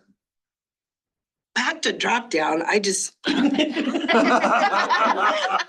Oh, I mean, because some of these, to JD's point, some of them really don't know what they're doing. So do they know their annual budget? I mean, can we do 1,000 to 15,000? Can we do, so that they could just quickly go through it? We have a good idea of where they're at. Didn't we do like under 5? Was it under 5 where we're like, for anything under 5, let's review them first? I think we did that the first year. We didn't last year? No, we did buckets last year. Yeah, that's right. Yeah, we put them in. I think Noah and Roy have both been trying to get in. My personal opinion on that is that regardless of how much they're asking for, whether it's 500 or 5,000 or 50,000, that they should all be held to the same standard. That's my thought. Yeah, I do think you get into some potential messiness if you're having different applications for different. Then you're tiering it out. You're tiering it. We're tiering the tier. You're tiering the tier if you do that. I think we might be looking for different things because JD, I heard you say two things, that you're hoping that other people have a buy-in and may help support the funding. I don't know that that's necessarily something that I would look for if somebody applies. To me, it would be okay if we're the one source that they've applied to for a grant. It'd be nice if there's other people to help out with the budget, but if they're a new organization or whatever, and we're the kind of light that they saw and they applied to, I'm okay with that. So, and then the other thing is too, it seems reasonable to hope that they would have kind of called and gotten some quotes about how much a speaker system would have would we want something, name 2-3 organizations you've received quotes from for this project, or? So to your first point, I agree. I don't think it's a prerequisite that others fund it, but I like to know. I think it's, if somebody applies because they want to have a summer party, a fundraiser, I don't mind being the only source of revenue for that. But knowing that, one, maybe influences me personally to fund more of it as opposed to less. And the other thing is, if it happens year after year, then at some point I'm gonna go, wait a second. Is what we're funding actually helping to build the organization? Or are we just funding a summer party? And it's collecting information to get to know the organizations better year after year. But I don't think it's a prerequisite that it has to have other sources of funding. The other part is, no, I think that would be a little cumbersome both for them and for us. I just want to have a demonstration of thought that we want to print 500 brochures, and that's going to align with our other questions of how many residents will be served through the grant program. Well, then presumably if you're printing 500 brochures, they'll get to 500 people. Right. And that'll grow. So just some demonstration of thought more than, and I know this has happened. There's grant money. Let's apply for it and then figure out how to use it. And we know that we want to do some printing and send it out. And I think part of the reason that some groups haven't filled out their thing is because they don't know how to spend the money yet. They're still trying to figure out how to spend money we gave them in the first year. And so they're asking for an extension because they didn't put enough thought into it initially. They just applied and got a bunch of money. And that's not fair to the other organizations who were more strategic and more thoughtful and more purposeful, that we could only fund partially because we gave more of it away than perhaps we should have. That's where I'm going, is just to start to, frankly, train some organizations how to think strategically. Gotcha.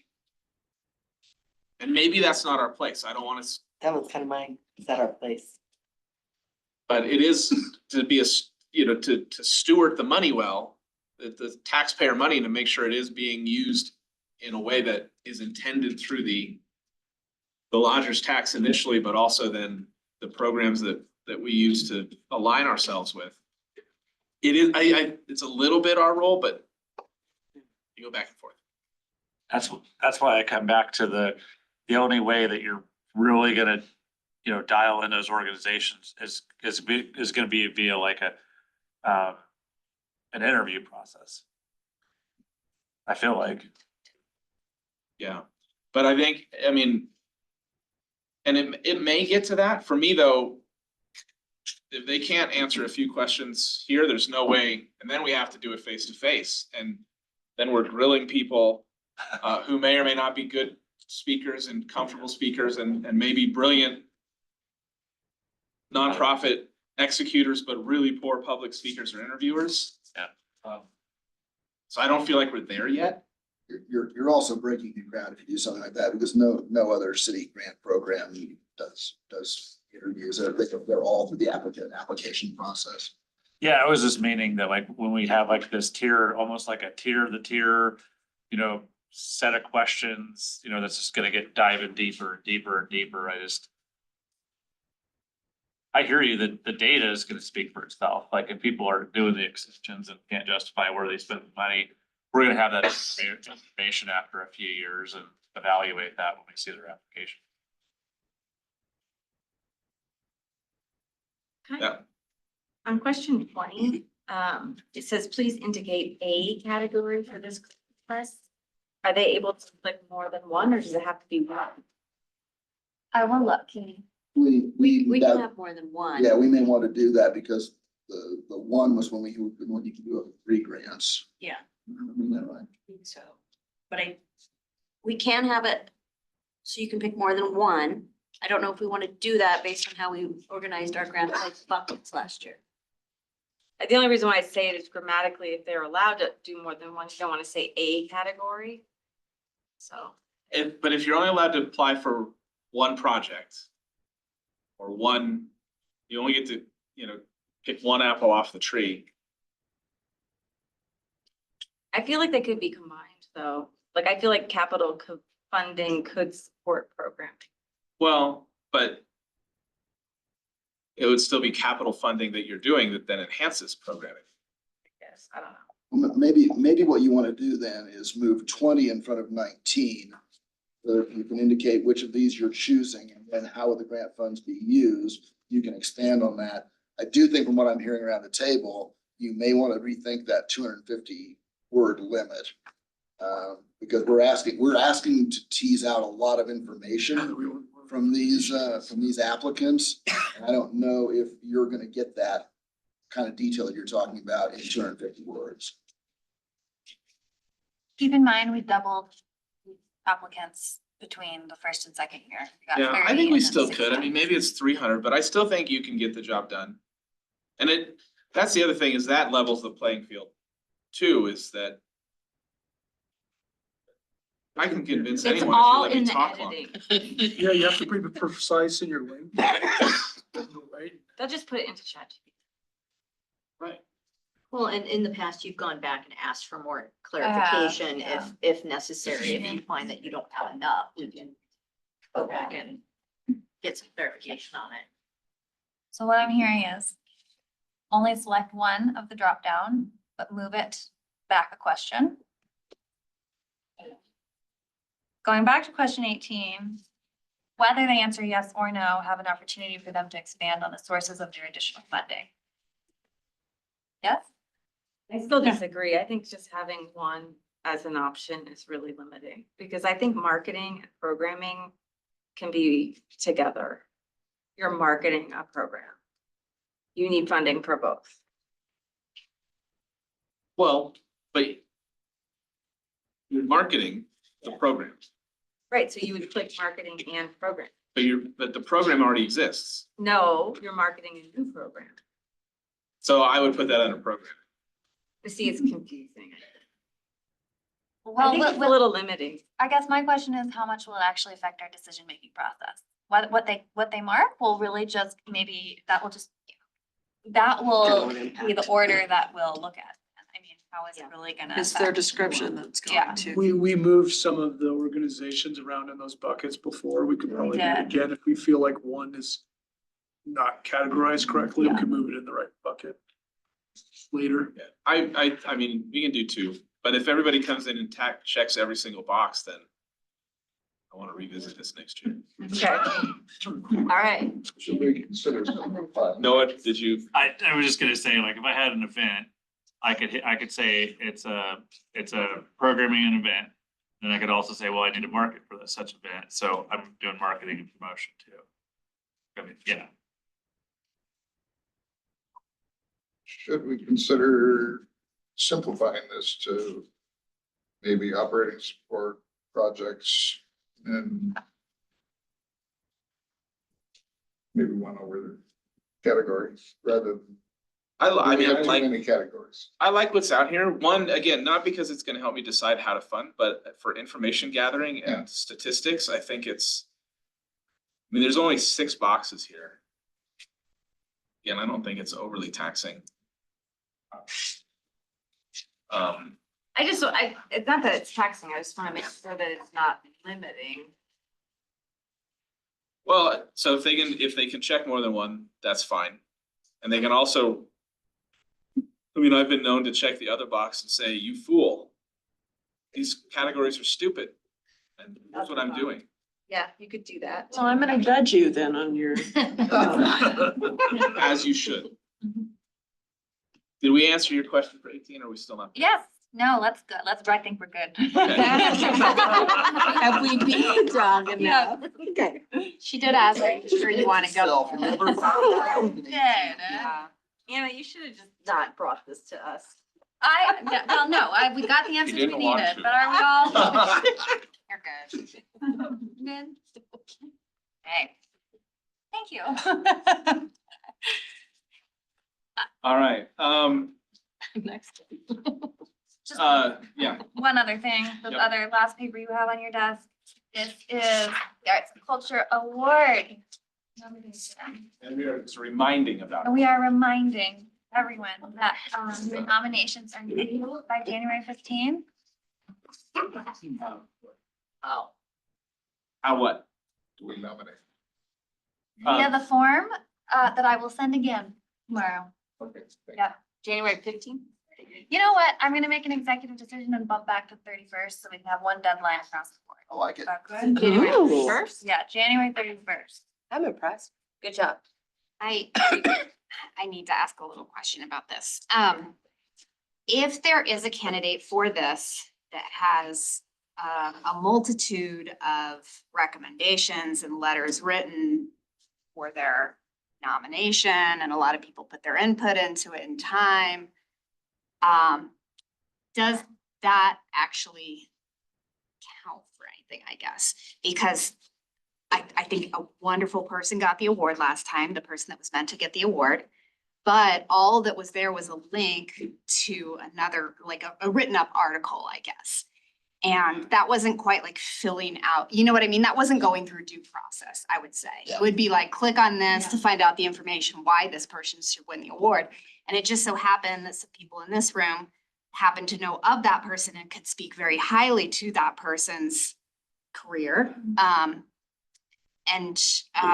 Yeah, so I just wonder, does the process matter? If a lot of people take the time to turn in stuff for a nominee, will that weigh equally or more than somebody else who has a link attached to an application?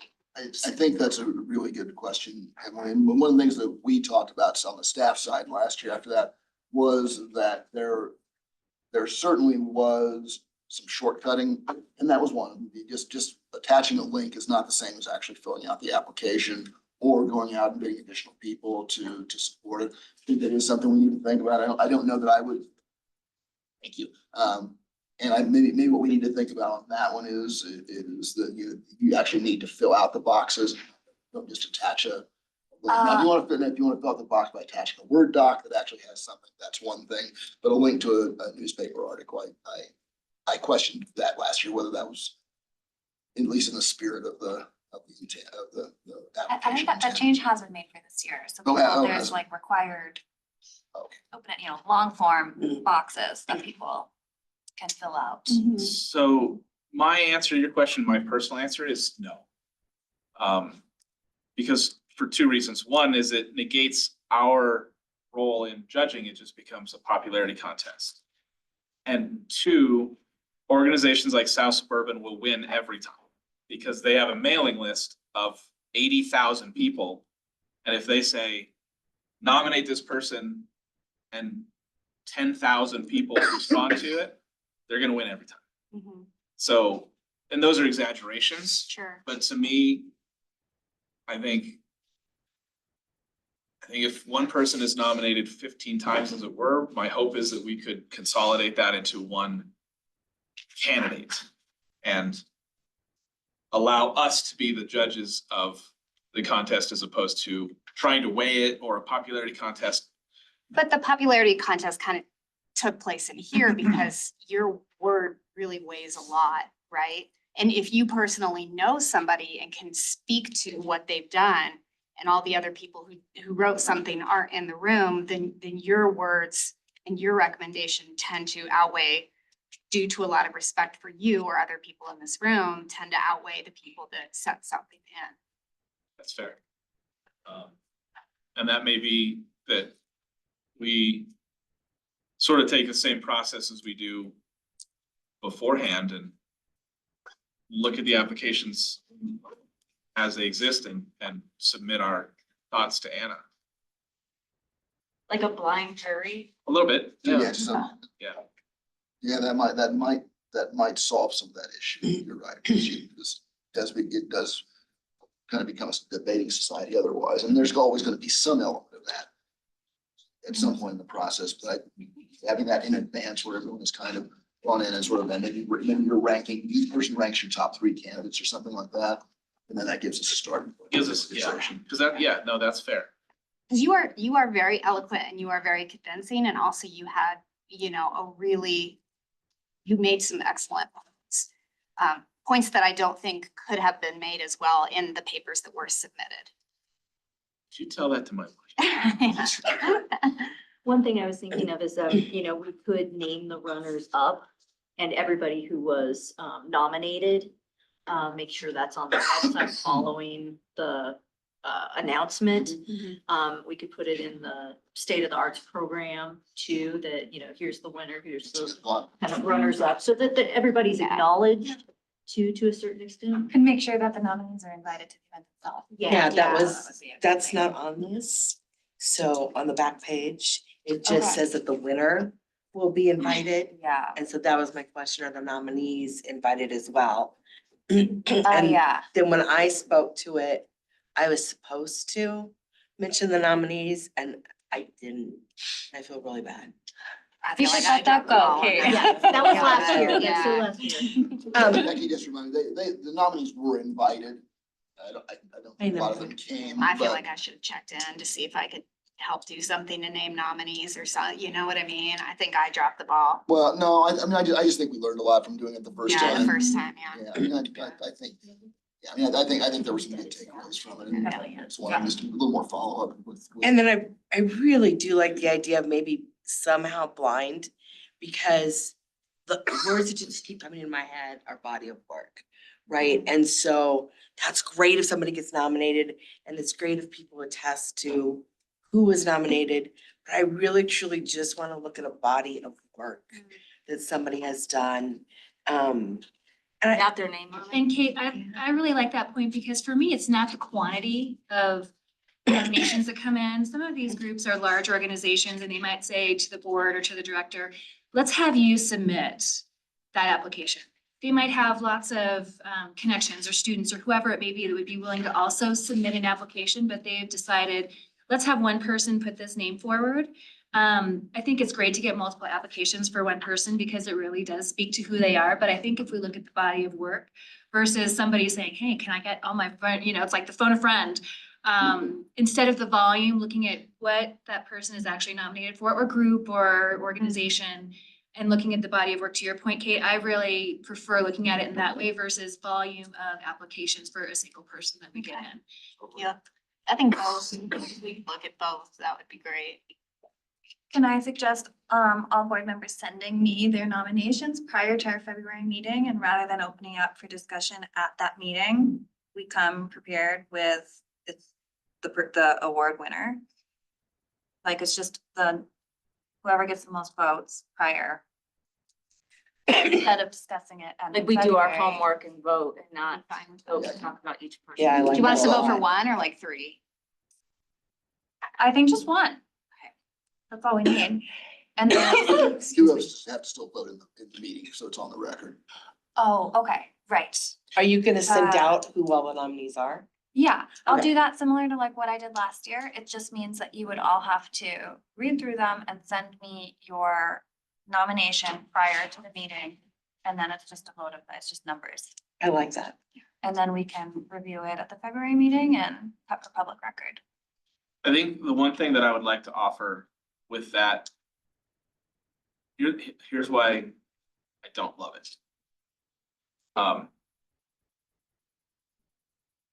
The purpose is the City of Littleton Arts and Culture Award may be awarded. And that system doesn't allow for the may be awarded. Because I would have an interest in protecting the award. And if we get 3 really lousy candidates one year, I would prefer not to award it as opposed to award it to someone that just happened to, that may be less deserving than the award is as outlined for. You think that's likely that we're gonna get lousy candidates? Yes. Can we cross that bridge when we come to it? No, because if we're all voting ahead of time and you have to pick your top choice for the thing, somebody's gonna automatically win. So it's You a know very- what's gonna be really awesome though, is that I get to do my research beforehand. So there were a couple people last year that I'd never heard of. And thank God people were speaking to other people's thing, but this will force me to go investigate on my own versus, to your point, listening to everybody in the room advocate. Should it be based on our own investigations or should it be based on an application? Just like the grant situation, I don't know. Are we using what they gave us to decide? Or should we be Googling and digging into those companies and nonprofits ourselves?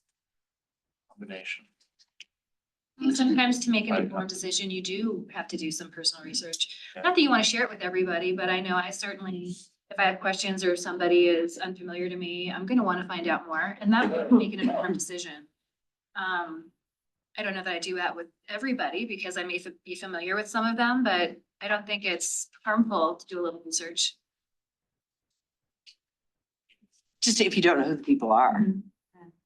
So I would ask at the very most that on the tally sheet, none of the above. Is at least. Okay. With a box that you can write, these people are lousy. Drop down box. Drop down, yeah. Lousy applicants, consultants, what else? Let's stop saying lousy. Let's just remove that. Thank you.